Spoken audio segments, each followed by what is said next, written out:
ఇప్పుడు వేసి. సో ఇప్పుడు ఇందాక మనం కాజు పేస్ట్ చేసుకున్నాం కదా, ఆ కాజు పేస్ట్ ఇలా యాడ్ చేసుకోవాలి. వాటర్ కూడా పోసుకోవాలి. 1 కప్ ఆఫ్ వాటర్ కూడా యాడ్ చేసుకోవాలి కాజు పేస్ట్.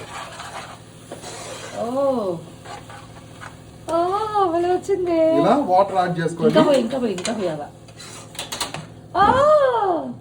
మా ఆయన మేతి చమన్ చేస్తున్నాడు, ఎంత బాగుందో. ఉప్పేస్తావు నానా? రెస్టారెంట్ స్టైల్ మేతి చమన్ మా ఇంట్లో. రెస్టారెంట్ స్టైల్ మేతి చమన్ మా ఇంట్లో. పాసేనా?